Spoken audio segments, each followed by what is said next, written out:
Salut, j'espère que tu te portes très bien. Moi, par la grâce de Dieu, je vais superbement bien. Alors, ici, le leader de Soubessan, partenaire à Longrich.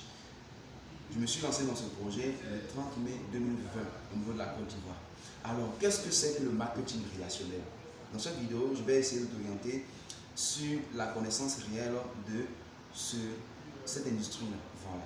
Le marketing relationnel a vu le jour en 1940 aux États-Unis, voilà, en Amérique. Et là-bas, les personnes même donnaient, c'est-à-dire les hommes, les chefs de famille, donnaient beaucoup cette activité-là aux femmes parce qu'elles aimaient beaucoup faire du courtoisie. Donc, le marketing relationnel, c'est une forme de courtoisie en fait. Est-ce que tu comprends? Donc, pour pouvoir occuper un peu les femmes, tout ça. Et au bout de 6 mois, on constate que ces femmes-là qui se distrayaient au travers de ce projet sont en train de s'enrichir. Est-ce que tu comprends? Et c'est ainsi que ça a commencé vraiment à intéresser les hommes et autres, tout ça. Tu vois, aujourd'hui, tout le monde parle de marketing relationnel, tout ça. Mais qu'est-ce que c'est au juste? Le marketing relationnel, c'est un système ou c'est un commerce qui est basé sur le relationnel. Voilà. C'est un système qui est basé sur le relationnel, c'est-à-dire les personnes qu'on connaît directement ou indirectement. Et dans ce système-là, dans ce commerce-là, on ne va pas s'appuyer sur la publicité médiatisée pour faire connaître des produits à nos proches. Non. On s'appuie sur la confiance, sur des témoignages. Est-ce que tu comprends? Voilà. Donc, le marketing relationnel, c'est une industrie, c'est un commerce que plusieurs entreprises utilisent pour pouvoir écouler leurs produits. Quand tu prends par exemple un marché, quand tu vas dans un marché, tu vas voir que là-bas, il y a plusieurs vendeurs. Il y a les vendeurs d'habits, c'est-à-dire de vêtements, les vendeurs de chaussures, les vendeurs de viande, les vendeurs d'oignons et autres. Est-ce que tu comprends? Mais toutes ces personnes-là sont des vendeuses. Voilà, ces personnes-là sont des vendeuses. Les hommes sont des vendeurs et les femmes sont des vendeuses. Est-ce que tu comprends? Donc, le marché est, on va dire en quelque sorte, un système, mais une plateforme où certains commerçants passent pour pouvoir évacuer les produits. Puisque lorsqu'on va au marché, on va trouver des clients. Est-ce que tu comprends? Les clients se déplacent depuis leur domicile, depuis leur lieu de travail, depuis leur lieu d'occupation pour venir acheter ces différents produits au marché. Est-ce que tu comprends? Donc, si tu prends tes produits, que tu as ça à la maison là-bas, qui va voir? Personne. Donc, tu es obligé de venir ça au marché.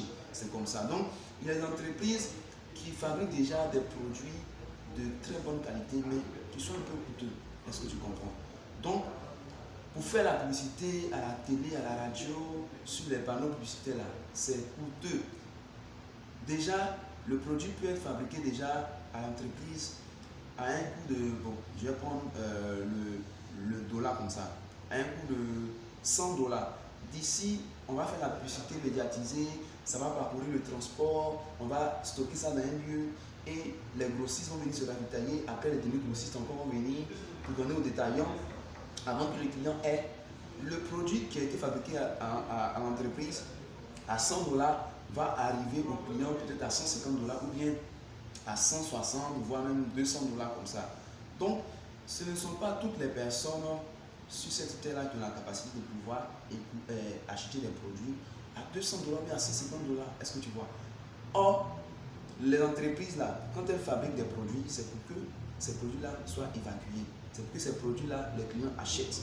Mais si je fabrique un produit et que les clients n'arrivent pas à acheter à cause de la cherté de ce produit-là, qu'est-ce qui se passe? Ou bien c'est seulement une minorité de ces personnes-là, de ces clients-là qui achètent les produits, mais je vais avoir de grosses pertes. Donc pour aider les clients à avoir de bons produits, mais à moindre coût, avec un peu de bénéfices, on va venir investir ces produits-là dans le marketing des réseaux. Dans le marketing des réseaux, on ne fait pas publicité à la télé, on ne fait pas publicité à la radio, tout ça. Est-ce que tu comprends? On ne fait pas là-bas. Donc, automatiquement, les fortes sommes qu'on injectait dans les publicités médiatisées, là, on va prendre une partie pour donner à tous ceux qui vont aider l'entreprise à pouvoir inclure les produits. Est-ce que tu comprends? C'est très simple. Donc, en un mot, le marketing des réseaux, c'est une publicité qui est basée sur le bouche à oreille. Voilà.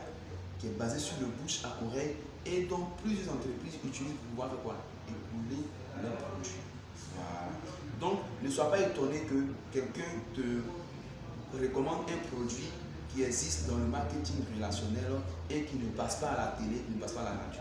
Voilà. Si ça passait déjà à la télé, à la radio, là, on n'allait pas le payer pour ça. Parce que c'est son travail de faire la publicité de tel produit. Et en fonction de ça, les personnes qui vont acheter ce produit, il va recevoir quoi? Une rémunération, une commission. Voilà. Donc, le marketing, c'est un travail comme tout autre. Et comme il y a beaucoup de compréhension, ce n'est pas encore enseigné à l'école, c'est pourquoi il y a des formations pour accompagner toutes les personnes qui désirent en savoir plus. Il y a des formations sur le leadership, parce que il y a beaucoup de choses aussi à savoir sur sa propre personne, tout ça. Donc, dans le marketing relationnel, on introduit en même temps les formations sur le leadership, les formations sur le bon fonctionnement du système, tout ça. Est-ce que tu comprends? Voilà. Donc, n'apparente plus ça à l'escroquerie ou à la nappe, non. C'est vrai que d'autres personnes utilisent ça pour pouvoir arnaquer, mais ce n'est pas en réalité de la nappe. C'est un travail honnête comme tout autre travail. Est-ce que tu comprends? Donc, j'espère que cette vidéo t'aura appris à comprendre qu'est-ce que le marketing relationnel en un mot. Donc, dans le marketing relationnel, je consomme, je fais consommer. Est-ce que tu comprends? Je consomme et je fais consommer. Je consomme et je recommande. Je consomme et je recommande. J'emmène des personnes aussi à recommander comme moi, à consommer comme moi. Et en fonction des personnes qui vont consommer, qui vont recommander comme moi, ces personnes-là sont payées.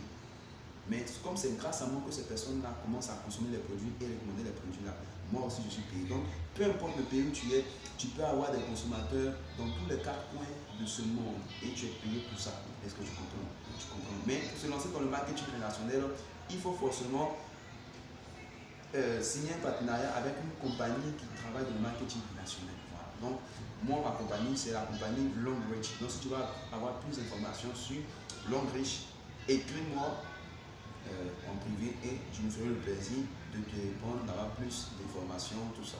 Merci et porte-toi bien.